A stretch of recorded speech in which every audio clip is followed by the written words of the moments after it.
Hello students, welcome to filler form YouTube channel. Filler form YouTube channel पे आप सभी net aspirant का स्वागत है। स्टूडेंट्स, अभी तक हो चुकी है हमारी 70 क्लासेस, जिनमें हमने कवर अप की है ऑलमोस्ट 3 यूनिट्स को, जो कि हैं इंटरनेशनल बिजनेस, बिजनेस फाइनेंस और कौन सी जो अभी चल रही है business international business, business economics and business finance जो अभी चल रही है। ठीक है, तो सभी के सभी जो 70 क्लासेस हो चुकी है उनको लगा लेना, अच्छे से आपकी 3 यूनिट कवर अप हो जाएगी। अभी की क्लास में आज है 71 नंबर क्लास, जिसमें हम डिस्कस करेंगे जो बिज़नेस फाइनेंस का आगे के चैप्टर है उसके बारे में। ओके, तो सभी ज्वाइन कर लीजिए जल्दी से और फिर क्लास शुरू कर लेते हैं। ठीक है स्टूडेंट्स, तो जो भी हैं श्वेता जी, नीरज जी, आरती जी, जिन स्टूडेंट्स को मैं जानती हूँ जो डेली क्लास लेते हैं, विनी जी, ममता जी, सभी लाइक कर दिया करो। ठीक है, इसको वीडियो को और अप्रिशिएट किया करो सभी स्टूडेंट्स को कि आप सभी क्लासेस लेते हो तो आपको कैसा एक्सपीरियंस मिला है क्लासेस लेने से, किस तरीके से प्रिपरेशन हुई है। ठीक है, साथ ही जो भी क्लासेस होती है उनकी लिंक प्रोवाइड करा दी जाती है किस पे बोलो, जो टेलीग्राम चैनल है उस पे और व्हाट्सएप ग्रुप्स बने हुए हैं उनके ऊपर। तो डिस्क्रिप्शन में आपको लिंक मिल जाएगी जहां से आप क्या कर सकते हो, टेलीग्राम चैनल को, व्हाट्सएप ग्रुप को ज्वाइन कर सकते हो। ठीक है, ताकि जो भी अपडेट हो वो और जो क्लासेस की लिंक हो वो आपको डेली कंटिन्यूटी के साथ क्या कर दी जाए, मिल जाए, प्रोवाइड करा दी जाए। ओके, चलिए आगे अगर बात करें तो आप सभी को पता है जो डेली स्टूडेंट्स क्लास लेते हैं और जो नए स्टूडेंट्स हैं उनको मैं बता देती हूँ कि पेपर 2 कॉमर्स की तैयारी आप मेरे साथ कर रहे हो डेली 3 बजे, और साथ में पेपर फर्स्ट की तैयारी कर सकते हो 4 क्लासेस के थ्रू। एक यहाँ पे होती है थ्योरी की क्लास, एक आपकी होती है एमसीक्यू की क्लास, एक होती है जीके की क्लास और एक होती है आपकी बोलो डीआई मैथ्स की क्लास। ठीक है, तो चारों लगाया करो जिससे पेपर फर्स्ट आपका अच्छे से कवर अप हो जाएगा। उसके अलावा अदर सब्जेक्ट्स भी हैं पेपर 2 के, जैसे हिस्ट्री, हिंदी, है ना, इनकी भी क्लासेस यहाँ पे बिल्कुल फ्री ऑफ कॉस्ट आपको फिलर फॉर्म पे मिल जाती है। ठीक है, तो चलिए सभी को मैंने बता दिया है, आप इसका बेनिफिट ज़रूर से उठाया कीजिए। ओके, आगे अगर बात करें तो आपको डेली पता ही है कि आपको ऐसा नहीं लगता कि कभी कभी कि एक साथ क्या क्या मतलब मिल रहा है आपको, बिल्कुल फ्री ऑफ कॉस्ट पेपर 2 की विद कंटेंट क्लास मिल रही है, पेपर फर्स्ट की 4 क्लास मिल रही है, उसके ऊपर भी प्रैक्टिस करने के लिए फ्री ऑफ कॉस्ट आपको क्विज भी मिल रही है। जी स्टूडेंट्स, आपको क्विज डेली मिलती है जिसमें डेली आपको 5 क्वेश्चन अटैम्प्ट करने होते हैं।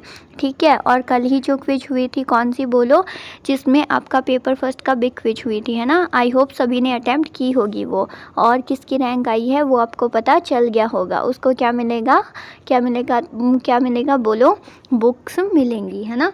तो इस तरीके से एप्रिसिएशन मिलता है स्टूडेंट्स को। ठीक है, क्योंकि हम चाहते हैं कि हमारे प्लेटफॉर्म से कोई भी खाली हाथ ना जाए, उसको नॉलेज मिले, साथ में उसको क्या मिले, एटलीस्ट जो सक्सीड होना चाहता है अपनी प्रिपरेशन के थ्रू वो उसे ज़रूर मिले, सफलता उसे प्राप्त हो, यही हम चाहते हैं, इसलिए आपके लिए इतने एफर्ट्स करते हैं। ओके ना, तो जो लास्ट क्विज हुई है उसमें कौन विनर रहा है वो अभी मैं यहाँ पे अनाउंस करने वाली हूँ।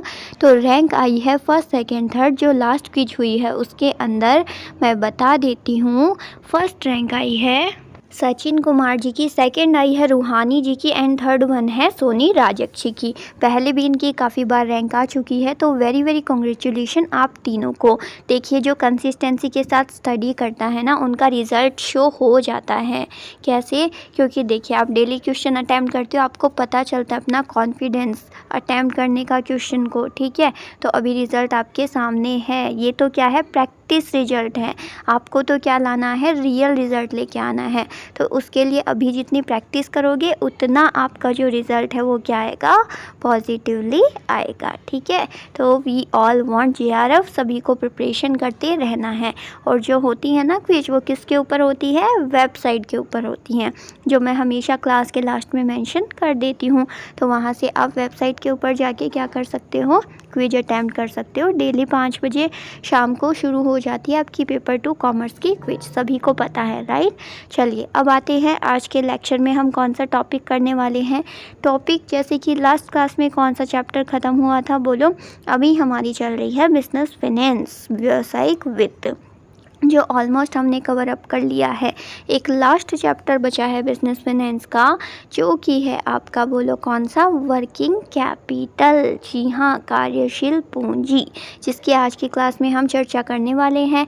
आप सभी स्टूडेंट्स को पता है फर्स्ट ऑफ ऑल क्या करते हैं हम, कि ये चैप्टर जो ये टॉपिक है इसको पढ़ने का औचित्य क्या है, क्यों हम ये पढ़ रहे हैं, इसका लॉजिक क्या है, इसका बेसिक हम समझते हैं, सभी को पता है। तो चलिए फिर आज भी हम जो वर्किंग कैपिटल का बेसिक है वहाँ से शुरू करते हैं, फिर चलते चलते फिर सारे जो मेथड्स है वर्किंग कैपिटल के उसको देखेंगे और अच्छे से चैप्टर को क्या कर लेंगे, कवर अप कर लेंगे। सो आप सभी रेडी हो, you all are ready to prepare yourself, right, और साथ में क्या करने के लिए, चैप्टर को समझने के लिए, ठीक है। तो मुझे बता दीजिए सभी स्टूडेंट्स, शुरू कर लूँ मैं अभी, ठीक है, बता दो मुझे जल्दी से, जिन जिन को पढ़ना है हैंड रेज़ करो जल्दी से, मैं शुरू करती हूँ फिर। हाँ चलिए कर दूँ शुरू, डेफिनेटली, ठीक है। चलो अब स्टार्ट कर देते हैं। अब स्टूडेंट्स इतने डिसिप्लिन्ड है, सबका स्टूडेंट्स का पढ़ने का मन होता है, नए चैप्टर्स करने का, नए टॉपिक्स करने का, नए नए एमसीक्यूज़ करने का, है ना। तो फिर मैम का भी मन करता है कि ज़्यादा से ज़्यादा वो आपके लिए कंटेंट लेके आए, आपको अच्छे से प्रिपरेशन को करवाए। क्लियर है ना। तो चलिए लेट्स स्टार्ट नाउ, सभी ज्वाइन कर लेंगे अभी। और क्या करना, जो अटेंडेंस है आपकी मर्जी, आप लास्ट में लगाना चाहो लास्ट में लगा देना, अभी लगाना चाहो तो अभी लगा दो अटेंडेंस लाइक बटन को प्रेस करके। मैं डेली बोलती हूँ हमारे यहाँ पे अटेंडेंस क्लास की किस तरीके से लगती है, बोलो मैम, लगती है जब हम क्या करते हैं, लाइक बटन को प्रेस कर देते हैं उसके बाद, ठीक है। लाइक बटन चाहे अभी प्रेस कर दो या फिर जब क्लास ख़त्म होने लगे तब कर देना, एज योर विश, ओके। चलिए लेट्स स्टार्ट नाउ। हम पढ़ रहे हैं बिजनेस फाइनेंस, जिसके अंदर हम बात करते हैं फाइनेंशियल मैनेजमेंट की, वित्तीय प्रबंधन की, राइट। तो वित्तीय प्रबंधन के 3 क्या होते हैं, डिसीजंस होते हैं। कौन कौन से, फाइनेंशियल डिसीजन, इन्वेस्टमेंट डिसीजन और डिविडेंड पॉलिसी डिसीजन।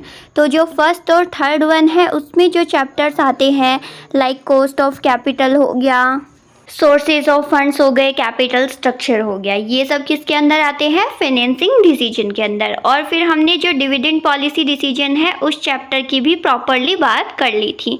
फिर बात आती है इन्वेस्टमेंट डिसीजन की। तो इन्वेस्टमेंट 2 तरीके से किया जा सकता है, एक तो क्या, शॉर्ट टर्म में और एक लॉन्ग टर्म में। तो जो लॉन्ग टर्म में जो इन्वेस्टमेंट किया जाएगा वो किस पे किया जाता है, नॉन करंट असेट पे, यानी कि फिक्स्ड असेट पे इन्वेस्टमेंट किया जाएगा, कि किस मशीन को परचेज करना बेटर रहता है, नहीं बेटर रहता है ना। तो उसके लिए ही हमने जो लास्ट चैप्टर पढ़ा था उसका नाम था पूंजी बजटिंग, कैपिटल बजटिंग, ठीक है। और अब हम ये जो चैप्टर है ना, कौन सा, वर्किंग कैपिटल, ये क्यों पढ़ रहे हैं, ये देखने के लिए कि शॉर्ट टर्म में, जो शॉर्ट टर्म में हम किस में इन्वेस्ट करेंगे, जो डे टू डे की एक्टिविटीज़ होती है, जो करंट असेट होती है, उनमें इन्वेस्ट करने के लिए जो हम पढ़ेंगे वही है हमारा क्या, कार्यशील पूंजी, वर्किंग कैपिटल। आई बात इतनी समझ में। लॉन्ग टर्म के लिए क्या देखेंगे, कैपिटल बजटिंग, वही अगर शॉर्ट टर्म की बात होगी तो क्या देखेंगे, वर्किंग कैपिटल, कार्यशील पूंजी। क्लियर है ना सभी को, एक बार बता दो मुझे जल्दी से। यस मैम क्लियर है, हमें डिफरेंस पता चल गया है कैपिटल बजटिंग के बीच और किसके, वर्किंग कैपिटल के बीच। वर्किंग कैपिटल हम शॉर्ट टर्म के लिए देखेंगे और लॉन्ग टर्म के लिए देखते हैं कैपिटल बजटिंग। क्लियर है सभी को, है ना जी। जो डेली स्टूडेंट्स ले रहे हैं क्लासेस उनको पता है मैं किस तरीके से पढ़ाती हूँ, है ना। Neeraj ji you know very well, आप डेली क्लास लेते हो, मुझे बहुत अच्छा लगता है कि आप डेली क्लास लेते हो और साथ में क्या करते हो कि जो मैं जैसे बोल रही हूँ, मैं पढ़ा रही हूँ, उसको आप साथ में रिपीट भी करते हो एज ए रिटन में लिख के। तो स्टूडेंट्स मैं सभी को बोल रही हूँ ये चीज़ आप सब भी किया करो। क्यों, जब मैं जो बोल रही हूँ अगर वो सिर्फ आप सुन रहे हो, ठीक है, तो वो जा रहा है आपके माइंड में, नो डाउट, लेकिन आपके माइंड से होते हुए आप भी उसे साथ में राइट करोगे, तो सोचो वो आपके माइंड से फिर आपने लिखा है तो 2 बार आपकी गो थ्रू हुआ है ना। तो उससे जब आप क्लास लेते लेते पढ़ रहे हो ना, उसमें भी आपका रिवीजन हो रहा है साथ में, ठीक है। तो इस बात को ध्यान रखो और क्या करो, डेली क्लास लेते हुए मैम के साथ प्रिपरेशन करो। क्लियर है? ठीक है, तो ये बात हो गई वर्किंग कैपिटल मैनेजमेंट क्या होता है वो हमने बेसिकली देख लिया है। ओके, अब एक बात और मैं आपको बताना चाहूँगी, do you know about production cycle, की जब पूरा प्रोडक्शन होता है, कोई चीज़ हम न्यू प्रोडक्ट कर रहे हैं, प्रोडक्शन कर रहे हैं, किसी चीज़ का बना रहे हैं, ठीक है, कोई भी हो सकती है XYZ, कोई सोप हो गई या फिर कोई मिनरल वाटर हो गया या फिर कोई भी एनीथिंग एल्स, कुछ भी हो सकता है ना। जैसे जो कोल्ड ड्रिंक्स आती है वो हो गई, एनीथिंग, ठीक है। तो हर एक चीज़ को बनाने की, हर एक प्रोडक्ट को बनाने की क्या होती है, अपनी एक प्रोसेस होती है, ठीक है। हर प्रोडक्ट को बनाने के लिए कुछ प्रोसेस हैं जो बिल्कुल क्या होती हैं, सेम होती ही होती है। बहुत बेसिक है जो मैं आपको बता रही हूँ। देखिए अभी तो जो प्रोसेस है ना, उसमें सबसे पहले क्या होता है, हम करते हैं इन्वेस्टमेंट, लगाते हैं अपनी कैपिटल, ठीक है। उससे हम क्या करते हैं, रॉ मटेरियल को परचेज करते हैं। जब कच्चा माल आएगा तभी तो हम क्या करेंगे, प्रोडक्शन कर पाएंगे, कोई चीज़ बना पाएंगे। अब सोप के लिए अलग अलग केमिकल्स चाहिए होते हैं, या आलू चिप्स ही बना रहे हैं तो उसके लिए आलू तो चाहिए होंगे ना, साथ में जो मशीन है उसका यूज़ होगा, ठीक है। तो क्या होगा कि जो रॉ मटेरियल हमें चाहिए है क्या करने के लिए, सोप को बनाने के लिए, आलू चिप्स को, या फिर एनीथिंग बनाने के लिए, कोई भी प्रोडक्ट को, सबसे पहले हम वो लेके आएंगे, क्योंकि वी हैव टू प्रोडक्ट, हमें प्रोडक्शन करना है। कच्चा माल आ गया हमारे पास। अब उस कच्चे माल से क्या होगी, वर्क इन प्रोग्रेस, ठीक है। वर्क इन प्रोग्रेस का क्या मतलब है, हम लेबर लगाएंगे, वो लेबर क्या करेंगे, मशीनों में या फिर जो भी प्रोसेस होती है उस पर्टिकुलर प्रोडक्ट को बनाने की, उसके थ्रू वो अपना काम करना शुरू कर देंगे। उस प्रोसेस को हम बोलेंगे वर्क इन प्रोग्रेस, यानी चल रहा है, प्रोडक्शन हो रहा है। ओके, फिर देखिए हमने एग्जाम्पल लिया था, जैसे शुगर कैन, खेत से हमने मंगाया शुगर कैन, वो हमारा हो गया रॉ मटेरियल। अब शुगर कैन से क्या हो रही है, चीनी बनने की प्रोसेस हो रही है पूरी। अब कैसे बनती है शुगर कैन से चीनी, वो मुझे पता नहीं है, ठीक है, लेकिन कभी अगर आपको बहुत डीपली जाना हो तो you can search also, explore कर सकते हैं आप, है ना। तो वो जो हो गया उस टाइम की जो प्रोसेस हो गई उसे बोलेंगे work in process. Okay, after that sugar can say जब शुगर बन के तैयार हो जाएगी तो उस शुगर को हम क्या बोलेंगे, शुगर कैन तो रॉ मटेरियल था और शुगर क्या हो गई, फिनिश्ड गुड हो गया, ठीक है। तो ये प्रोसेस रहती है। अब शुगर बन गई, अब हम क्या करेंगे, इसको अपने पास तो रखेंगे नहीं, सीधी सी बात है। हम प्रोडक्शन किस लिए कर रहे हैं मैम, हम प्रोडक्शन सेल करने के लिए रख रहे हैं, हमें तो बेचना है कंज्यूमर्स को, रिटेलर्स को, होलसेलर्स को, राइट, है ना। तो हम क्या करेंगे, होलसेलर्स को, क्योंकि हम तो मैन्युफैक्चरिंग यूनिट है, हम डायरेक्ट किसको सेल करेंगे, होलसेलर्स को सेल करेंगे। ओके, अब ज़रूरी नहीं है कि आप डायरेक्ट सेल कर रहे हो, डायरेक्ट बेच रहे हो शुगर को, सभी आपको हाथों हाथ कैश ला के दे दे, ऐसा तो नहीं होता है। ऐसा भी होता है कि कुछ बोलते हैं, अलग अलग सिचुएशन होती है, कुछ बोलते हैं कि जब हमारा ये गुड है वो बिक जाएगा उसके बाद हम आपको, यानी क्रेडिट सेल पे भी तो होता है ना, मतलब उधार, कि आप पहले अपना जो आपने जो प्रोडक्शन किया है, आपका जो मतलब तैयार हुआ है प्रोडक्ट, उसको आप दे देते हो और फिर क्या करते हो, उधार पे देते हो। आफ्टर दैट आपको क्या मिलता है, कैश मिलता है, ठीक है। तो अब आपको कैश हाथों हाथ तो मिला नहीं है, तो अब इस पूरी प्रोसेस के लिए आपको क्या चाहिए होगी, वर्किंग कैपिटल, यानी डे टू डे के आपके काम हो रहे हैं, डेली आपका प्रोडक्शन हो रहा है, डेली लेबर्स के लिए चाय ली जा रही है, चाय चाहिए उनको, डेली बिजली का खर्चा आ रहा है, जितनी भी मशीनें चल रही हैं उनका, ठीक है, उन सभी का खर्चा है वो उठाना किसको पड़ेगा, फर्म को ही उठाना पड़ेगा, है ना।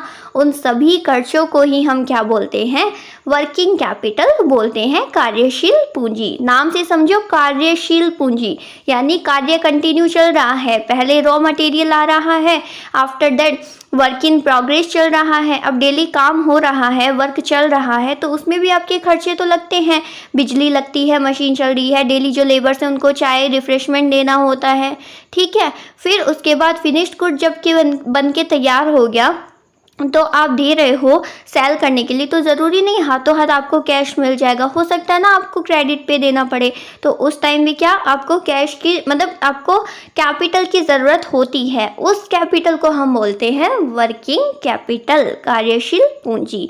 आई होप अब आपको कहीं पे भी कोई भी डाउट नहीं है। मैंने बिल्कुल नॉर्मल वे में, प्रैक्टिकल वे में आपको समझा दिया है कि आप भी ना कभी, आप में से कोई भी अगर कभी कोई प्रोडक्शन करने जाओ किसी प्रोडक्ट का, तो आपको पता रहेगा कि हाँ भाई अगर हम डे टू डे की एक्टिविटी कर रहे हैं तो हमें उसके लिए भी पूंजी चाहिए होगी, पैसा चाहिए होगा, है ना। वैसे ही पैसे के बिना तो कुछ भी नहीं है, आप बिजनेस कर ही नहीं सकते हो, राइट। सही बोल रही हूँ ना। कौन कौन बिजनेस करना चाहता है बताओ मुझे। आप में से कोई है जो बिजनेसमैन या बिजनेस वूमेन बनना चाहता है? हैंड रेज करो अपना। ओके, होता है सभी का जब अलग अलग ड्रीम्स होते हैं, है ना। बाकी अभी हमारा ड्रीम्स क्या है बोलो, हमें तो जेआरएफ क्लियर करना है, राइट। चलो ठीक है, थ्योरेटिकली समझते हैं क्या होता है वर्किंग कैपिटल, कार्यशील पूंजी। अब देखना, अब आप ये एक एक सेंटेंस पढ़ोगे आपको लगेगा हाँ ये तो हमने ऑलरेडी पढ़ लिया, हमें आता है। क्यों? क्योंकि हमने नॉर्मल वे में, नॉर्मल शब्दों में ऑलरेडी इस चीज़ को पढ़ लिया है। तो अब चलिए हम थ्योरेटिकली भी पढ़ लेते हैं। कार्यशील पूंजी, the capital of a business which is used in its day by day trading operations, calculated as the current assets minus the current liabilities। ठीक है, बोला है कि किसी व्यवसाय की पूंजी, ऐसी पूंजी जो उसके दिन प्रतिदिन के, जो डे टू डे, मैंने बोला यही नाम आपको वर्किंग कैपिटल जब भी आपके सामने आएगा तो आपको यही याद आएगा कि डे टू डे एक्टिविटीज़ के जितने भी एक्सपेंसेस होते हैं वही तो होती है वर्किंग कैपिटल, है ना। तो व्यापारिक कार्यों में जो उपयोग की जाती है ऐसी पूंजी जो दिन प्रतिदिन के कार्यों में उपयोग की जाती है, जिसे हम करंट असेट भी बोल सकते हैं। ठीक है, वर्तमान संपत्ति के रूप में गणना की जाती है। Calculated as the current asset minus, जिसमें से क्या किया जाता है, जो वर्तमान देनदारियों, जो करंट लाइबिलिटीज़ हैं उनको घटा दिया जाता है। इस चीज़ को हम समझेंगे कि कार्यशील पूंजी क्या सिर्फ करंट असेट होता है या current asset minus current liabilities होता है, आगे मैं समझाऊंगी। ठीक है, फिर देखिए कार्यशील पूंजी को working capital is also called, क्या बोल सकते हैं हम, परिचालन संपत्ति, ऑपरेटिंग असेट या फिर नेट करंट असेट, शुद्ध चालू संपत्ति भी कहा जा सकता है। अब कंफ्यूज नहीं होना है कि करंट असेट वर्किंग कैपिटल को कहते हैं। जी हाँ, जो करंट असेट होती हैं, अभी हमने पढ़ा नहीं ना कि जो नॉन करंट असेट है, फिक्स्ड असेट है, उसमें जब क्या किया जाता है, इन्वेस्टमेंट, उसकी चर्चा किस में की जाती है, कैपिटल बस्टिंग में। तो वही आपको बस ये याद रखना है कि करंट असेट यानी वर्किंग कैपिटल, क्योंकि करंट असेट का डिसीजन लेने के लिए हमें क्या करना पड़ेगा, वर्किंग कैपिटल का मैनेजमेंट करना पड़ेगा, कार्यशील पूंजी का प्रबंधन करना पड़ेगा। तो ये ध्यान रखना कि current asset is equal to working capital. लेकिन साथ में ये भी ध्यान रखना है, देखिए कॉन्सेप्ट को समझते हैं आगे, कि जो वर्किंग कैपिटल का कॉन्सेप्ट है उसमें दो टाइप की वर्किंग कैपिटल होगी। एक तो ग्रॉस वर्किंग कैपिटल यानी कि सकल कार्यशील पूंजी, और एक नेट वर्किंग कैपिटल, शुद्ध कार्यशील पूंजी। तो ये चाहे आप रट्टा मारो चाहे आप समझो, पर जो अभी मैं बताने जा रही हूँ ना उसको अच्छे से दिमाग में फिट कर लेना, क्योंकि बहुत बार एनटीए ने इसमें से क्वेश्चन पूछा है कि what is net working capital, और बच्चा कंफ्यूज हो जाता है। उसने तो पढ़ा होता है कि working capital is equal to current asset minus current liabilities, लेकिन ऐसा नहीं है। दो कॉन्सेप्ट है, एक तो ग्रॉस वर्किंग कैपिटल, एक नेट वर्किंग कैपिटल। तो अब अच्छे से सुनो, जो ग्रॉस वर्किंग कैपिटल होता है ना, सकल कार्यशील पूंजी, उसमें सिर्फ हम किसको लेके चलते हैं, करंट असेट को, यानी जितनी भी क्या है आपकी चालू संपत्तियां हैं, करंट असेट्स हैं, वो सभी वो क्या कहलाएगी, वो नेट वर्किंग कैपिटल नहीं कहलाएगी, वो कहलाएगी ग्रॉस वर्किंग कैपिटल। ध्यान रखो, सभी मेरे साथ टाइप करो अभी के अभी, सभी के सभी स्टूडेंट्स जो देख रहे हो ना, सभी टाइप करो कि gross working capital is equal to current asset. ठीक है, ओनली करंट असेट। जबकि जो नेट वर्किंग कैपिटल है वो कैसे ज्ञात होगी, जब हम करंट असेट में से लेस कर देंगे करंट लाइबिलिटी को। करंट असेट में से करंट लाइबिलिटी को लेस, यानी जितनी भी चालू संपत्तियां उनमें से जितने भी चालू दायित्व है ना, करंट लाइबिलिटीज़ हैं। जैसे कौन कौन सी होती है करंट लाइबिलिटीज़, मुझे कोई बताना चाहेगा? आप सभी कॉमर्स के स्टूडेंट्स हो, we all are commercian, we all know क्या होती है करंट असेट्स, क्या होती है करंट लाइबिलिटीज़। तो जितनी भी करंट लाइबिलिटीज़ हैं उनको जब लेस कर देंगे करंट असेट में से, तो उसको तो हम बोलेंगे क्या, बोलो, नेट वर्किंग कैपिटल। तो सभी ने टाइप किया सबसे पहले क्या, कि gross working capital is equal to only current asset, ठीक है, और net working capital is equal to current asset minus current liabilities, ठीक है। ये दोनों टर्म है, इनको ध्यान में रखना है। आप या तो मतलब अपना जीके यूज़ कर लो कि भाई सकल निकल रहा है, ग्रॉस निकल रहा है, नेट तो निकल नहीं रहा है, तो ग्रॉस में तो सिर्फ करंट असेट आएगी, जबकि जो नेट जब हम निकालेंगे तो करंट असेट में से हम करंट लाइबिलिटी को लेस कर देंगे, तब हमारी नेट वर्किंग कैपिटल जो है वो निकल के आ जाएगी। बोलो क्लियर है, कर लोगे यहाँ तक, ठीक है। चलिए अब देखते हैं आगे। बात करें तो वर्किंग कैपिटल के दो टाइप की, अब एक तो हमने कॉन्सेप्ट समझ लिया, ठीक है। अब दो टाइप होते हैं वर्किंग कैपिटल के, कार्यशील पूंजी के।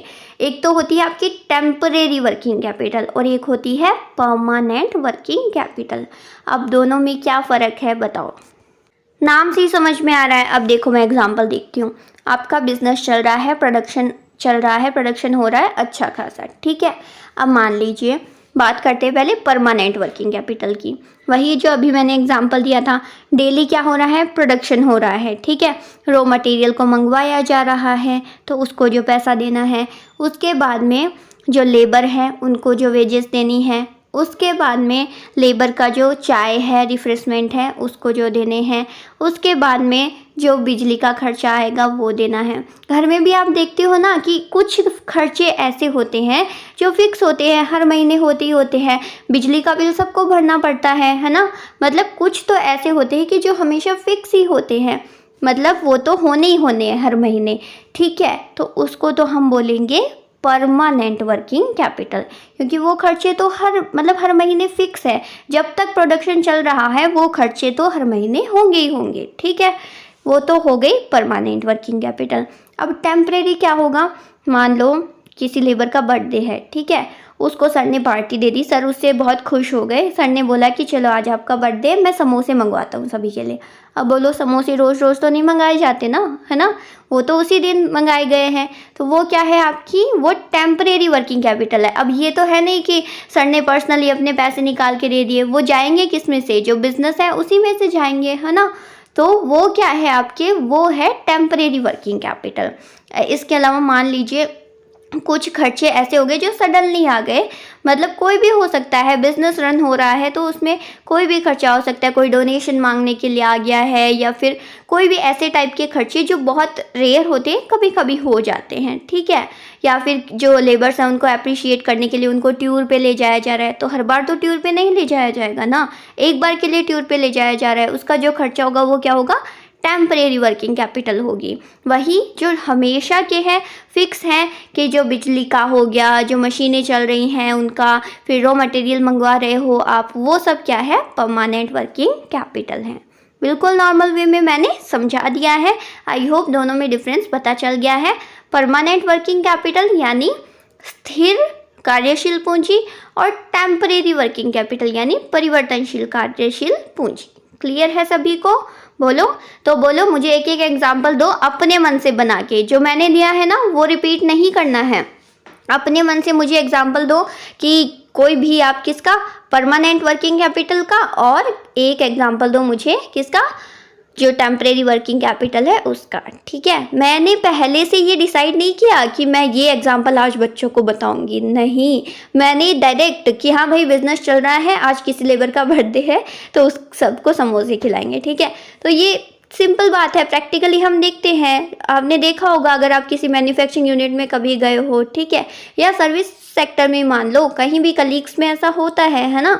तो वही चीज़ है, आप अपना एग्जाम्पल दो मुझे, ठीक है, कि टेम्परेरी वर्किंग कैपिटल का जल्दी टाइप करो, अगर अभी बताना अभी बता दो, ठीक है, वरना क्या करो, मैं देख रही हूँ साथ में, ठीक है, जो लाइव जो चैट हो रही है ना वो मैं देखती हूँ डेली, ठीक है। तो आई विल नोटिस कि कौन से बच्चे ने कौन सा एग्जाम्पल दिया है। ओके ना, तो क्या करना है, टेम्परेरी का एक एग्जाम्पल और परमानेंट का एक एग्जाम्पल। Got it? सभी क्लियर है? सभी ने समझ लिया what is temporary, what is permanent? आगे बढ़े अभी।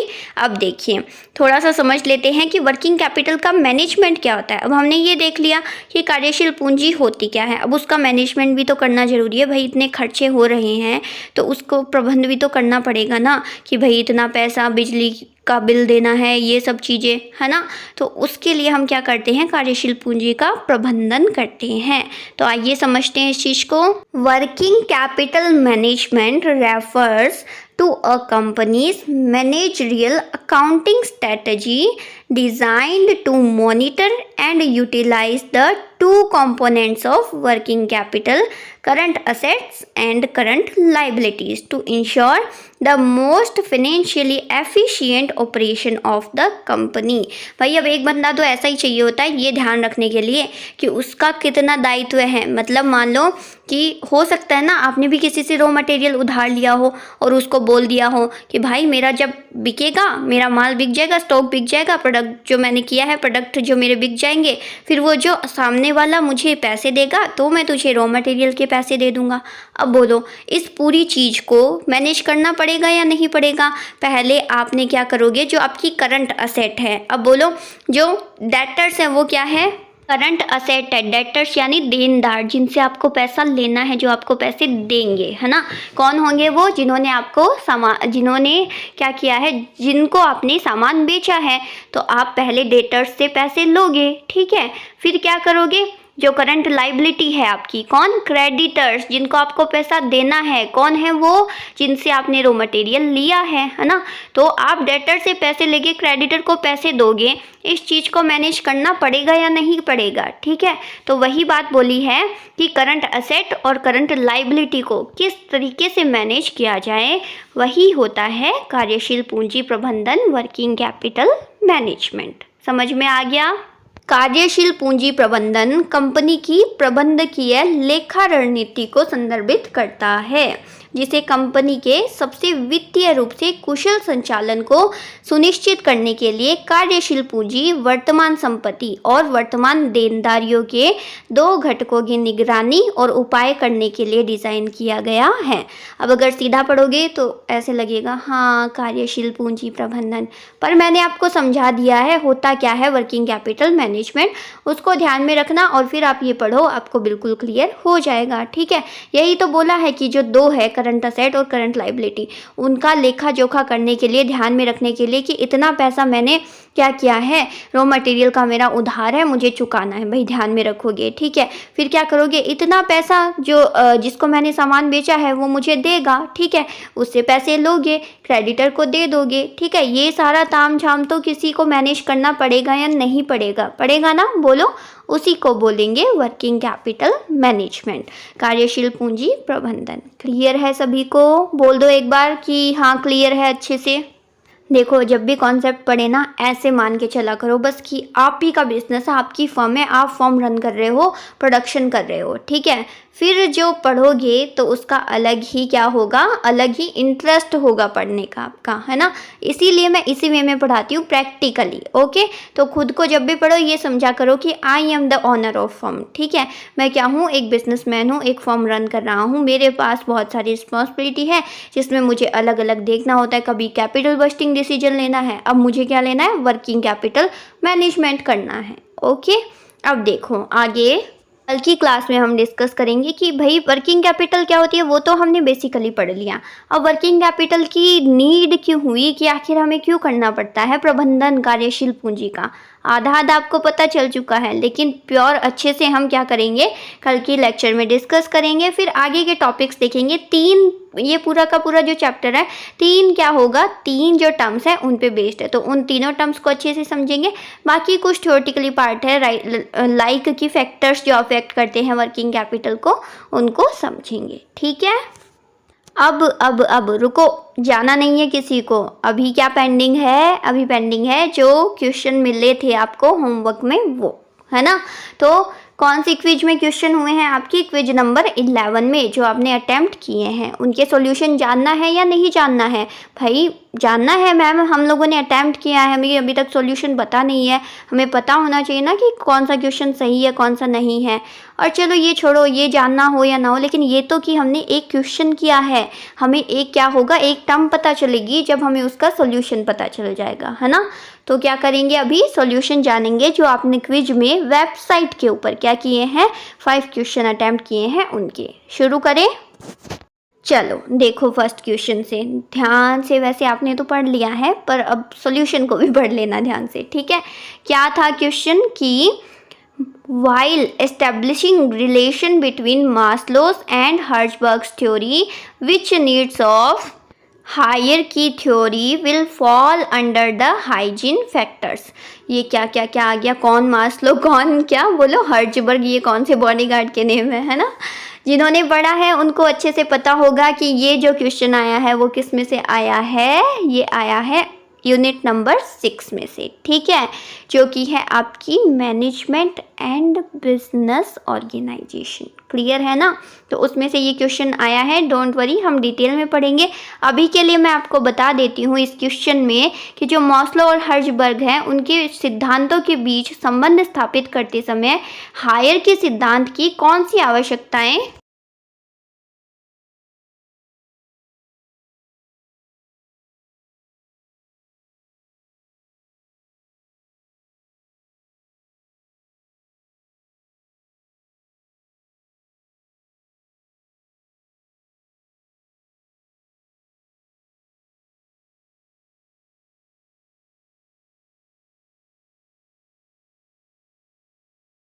ऑप्शन नंबर जो थर्ड था वो बिल्कुल करेक्ट था इसमें, option number C. Okay, next question था आपका कि Howard Sheth model of consumer, ये लो एक अब नया आ गया, ये तो क्या हॉवर्ड स्वेथ मॉडल है ना। चलो ठीक है, जिनको नई टर्म्स लग रही है ना उनको मैं बोलूँगी, जो यूनिट्स आपको खुद अच्छे से लगती है कि आप के लिए वो क्या है बहुत ज़्यादा मतलब कि इजी है, उनको आप सेल्फ पढ़ना शुरू कीजिए, बाकी यूनिट्स को आप मेरे साथ कीजिए, और बाकी जो पेंडिंग बचती है उनके यहाँ पे क्वेश्चन सॉल्व हो रहे हैं साथ में, और साथ साथ में जैसे जैसे यूनिट कवर अप होगी मैं आगे आगे आपके लिए लेते हुए आ जाऊँगी, ठीक है। तो किसी को भी घबराने की ज़रूरत नहीं है क्वेश्चंस को देख के कि भाई ये कौन सा, ये क्या आ गया नया, है ना, ऐसा सोचने की ज़रूरत नहीं। ये सोचो नया आया है, आप इसको पढ़ोगे फिर सॉल्व करोगे, ऑप्शन आएगा आपके सामने, सॉल्यूशन आएगा, तो आपकी एक टर्म क्लियर हो जाएगी, अब वो कौन से भी यूनिट में से हो, है ना।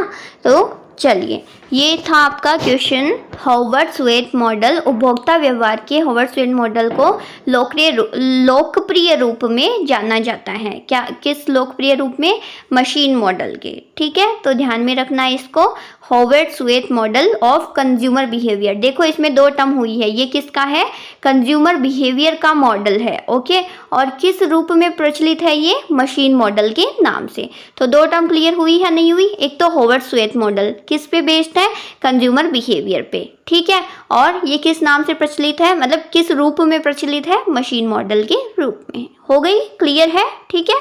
चलिए नेक्स्ट क्वेश्चन था आपका कि to generate and facilitate any exchange intended to satisfy human needs और wants such that the satisfaction of these wants occur with minimal detrimental impact on the natural environment is known as। तो ऐसे जो environment है उसको क्या बोलते हैं, कैसे मैम, अरे मानवीय ज़रूरतों या चाहतों को पूरा करने के उद्देश्य से किसी भी विनिमय को उत्पन्न करने और सुगम बनाने के लिए, जिससे प्राकृतिक पर्यावरण पर न्यूनतम हानिकारक प्रभाव के साथ इन आवश्यकताओं की संतुष्टि हो। तो देखो यहाँ पे इको फ्रेंडली सा कुछ नज़र नहीं आ रहा कि क्या हो, कि पर्यावरण को न्यूनतम हानि हो, क्या हो, एनवायरमेंटल को कम से कम क्या हो, बैड इम्पैक्ट हो। तो नाम से ही समझ में आ रहा है कौन सा होगा, बोलो, ग्रीन मार्केटिंग, हरित विपणन। क्लियर है। कुछ टर्म्स पता है आपकी बेसिक, जो आप बेसिक नहीं बोल सकते, जीके से भी सॉल्व हो जाती हैं, ठीक है। अब आपको पता है कि एनवायरमेंटल को हानि नहीं होनी, एनवायरमेंटल कैसा होता है, मतलब कि नेचर कैसी होती है, ग्रीन ग्रीन, है ना। तो कौन सा, ग्रीन जो है ग्रीन मार्केटिंग, ठीक है, ध्यान में रखना। अच्छा मतलब अच्छी टर्म है, आ जाती है कभी कभार क्वेश्चन में, ठीक है, कि मतलब पर्यावरण को हानि ना हो उसके लिए भी कैसे मार्केटिंग की जाती है, ग्रीन मार्केटिंग की जाती है। क्लियर है। नेक्स्ट क्वेश्चन था आपका कि all the activities involved in selling goods or services directly to final consumers for personal non business uses are done by। देखो ये भी ना बहुत इजी क्वेश्चन है, प्रैक्टिकल क्वेश्चन है जो हम लाइफ में देखते हैं, मतलब डेली हम देखते हैं ये चीज़, ठीक है, कि व्यक्तिगत और गैर व्यावसायिक उपयोगों के लिए अंतिम उपभोक्ताओं को सीधे माल या सेवाओं को बेचने में शामिल सभी गतिविधियां किसके द्वारा की जाती हैं। तो हम जब सामान लेने जाते हैं हम क्या है, एंड यूजर्स हैं। हम सामान किससे लाते हैं, बोलो मैम, हम रिटेलर्स से लाते हैं। जो भी ये शॉप्स होती हैं वो क्या होती है, रिटेलर्स की तो होती है ना। तो हम इसमें तो सीधा सा है, क्या हो जाएगा, रिटेलर्स, जिनको हिंदी में बोलते हैं खुदरा विक्रेता। क्लियर है?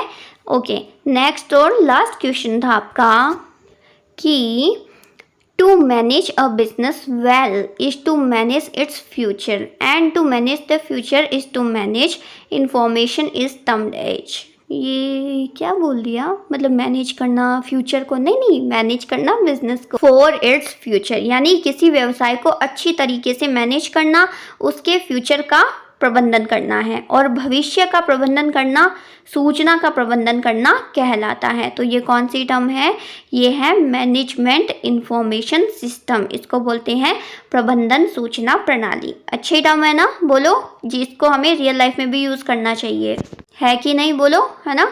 तो क्या पढ़ा आज की क्लास में हमने, मैम हमने पढ़ लिया वर्किंग कैपिटल का बेसिक, साथ में हमने देख लिए 5 क्वेश्चन जो हमने होमवर्क में मिले थे उसके सॉल्यूशंस।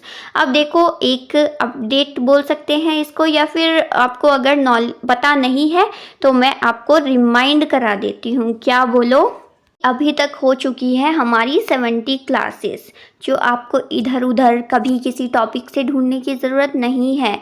कुछ स्टूडेंट्स ऐसे नए आते हैं जो बोलते हैं मैम हमें नेट की प्रिपरेशन शुरू करना है, हम किस तरीके से करें।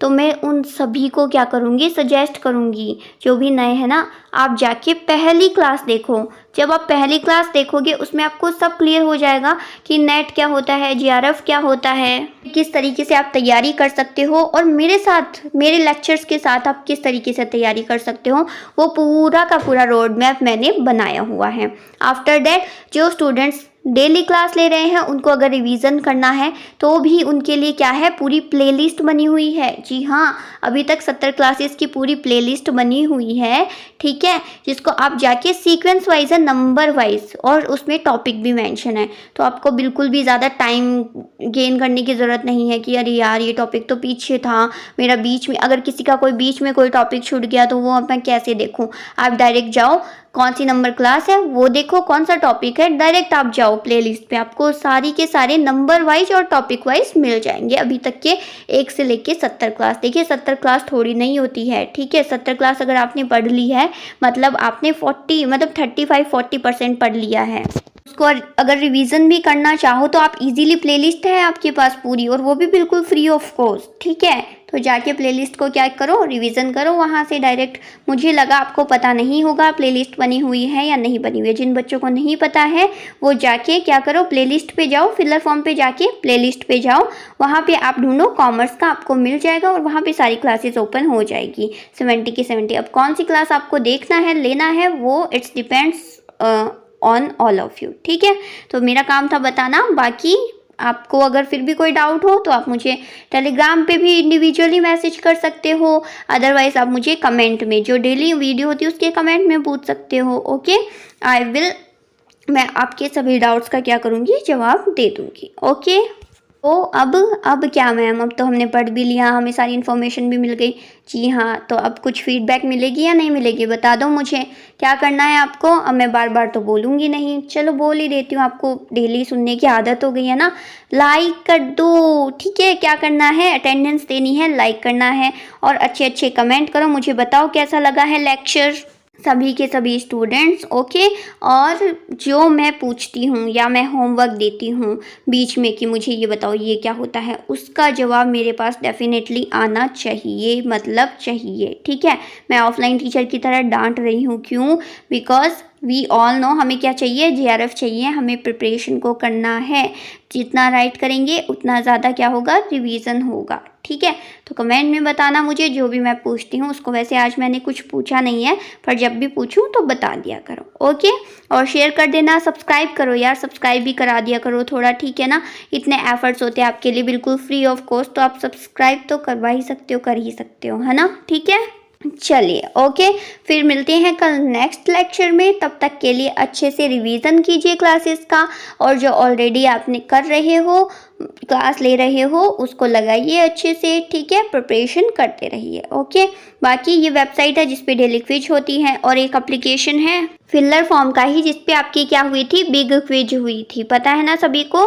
तो उसको भी डाउनलोड कर लेना, वहाँ पे भी आपको बहुत बेनिफिट्स मिलेंगे। अब एप्लीकेशन है आपके पास, यूट्यूब चैनल है जिसपे ऑलमोस्ट सभी लेक्चर्स होते हैं, और साथ में वेबसाइट है जिसपे आपको क्या मिलते हैं, डेली जो क्लास होती है उसके नोट्स मिल जाते हैं। तो सभी आपके पास क्या है, अपॉर्चुनिटी है जिनसे आपको क्या करना है, अपने ड्रीम को फुलफिल करना है, प्रिपरेशन को स्ट्रॉन्ग करना है, ओके। चलिए, तो ध्यान में रखना और अच्छे से स्टडीज़ करते रहिए। मिलते हैं नेक्स्ट क्लास में, तब तक के लिए thank you so much, keep preparing, take care, bye bye.